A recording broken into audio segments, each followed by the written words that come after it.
morning everyone, this is Ria, and for today, we have two different patients with two different problems, and I will try to apply the Rood's approach using the different techniques of facilitation and inhibition.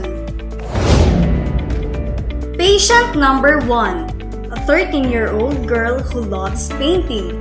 When she was a baby, she was diagnosed of having a low muscle tone or hypotonia and is not yet treated until his teenage years. She had experienced a decreased muscle tone or a reduced range of flexibility when stretching out the limbs.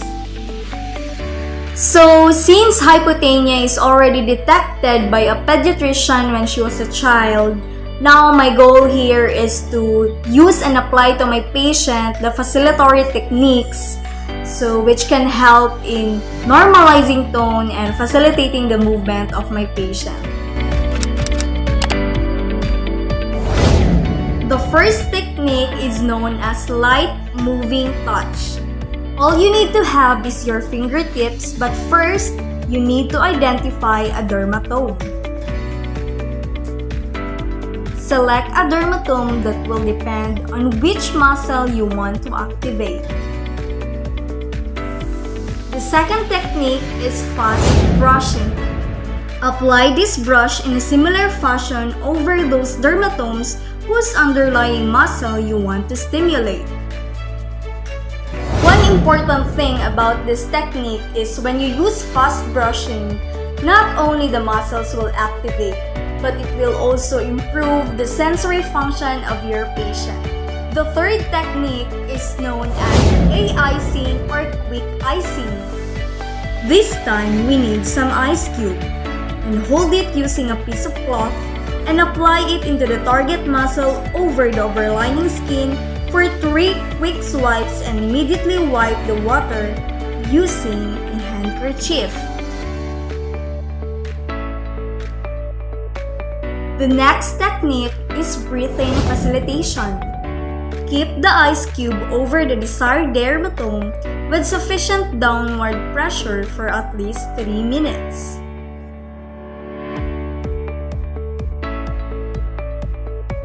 The fifth facilitatory technique is approximation. In this sequence, we must put our patient in the desired developmental pattern sequence. This stimulates the joint's proprioceptors and helps in improving the tone of the stabilizing muscles of the joint.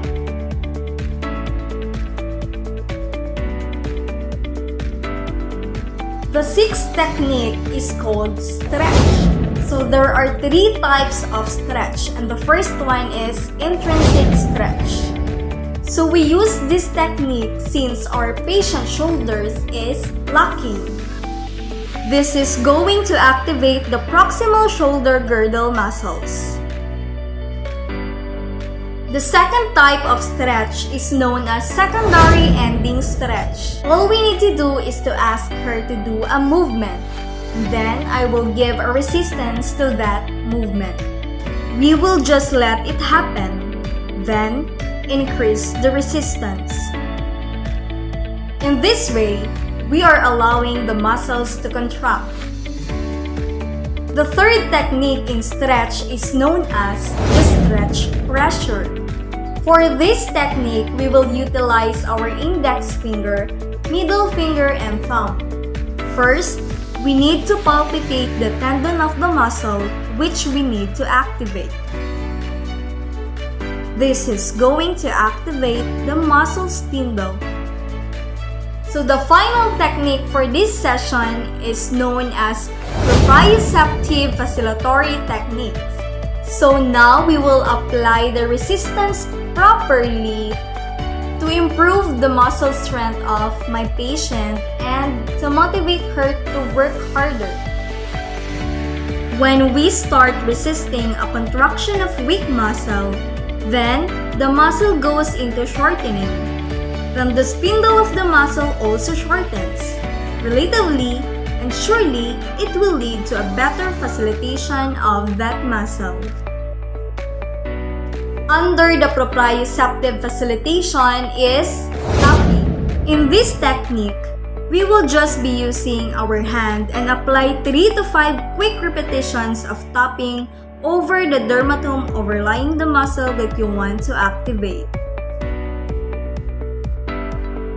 So the third way of giving proprioceptive facilitation is by giving vestibular stimulation.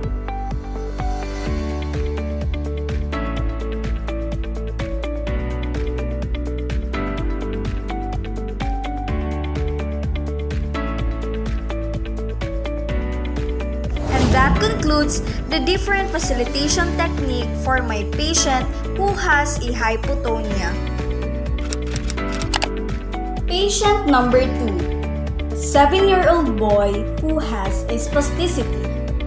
It is a condition in which muscles stiffen or tighten, preventing normal fluid.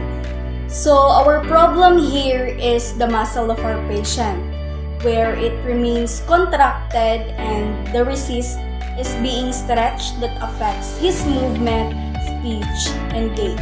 And now, my goal here is to reduce the spasticity.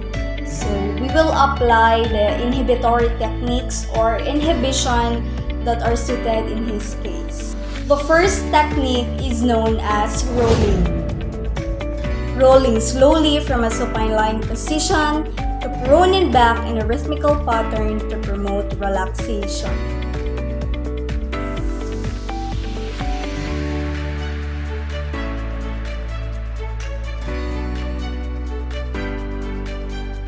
The second technique is known as slow stroking. The generally calming effect can decrease muscle tone. This is used to produce a generalized calming effect by ANS activation.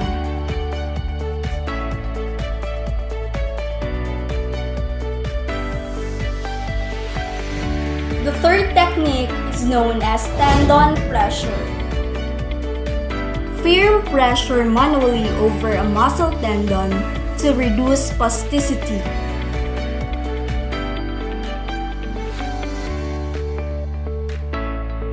The fourth technique is gentle shaking.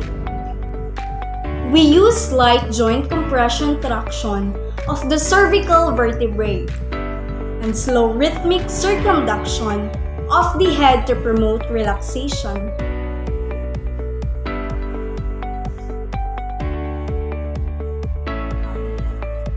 And the last technique is called rocking. Rhythmical circumduction of the pelvis and slight approximation is given to promote relaxation and reduce spasticity. And that concludes the different inhibitory techniques for my patient who has spasticity.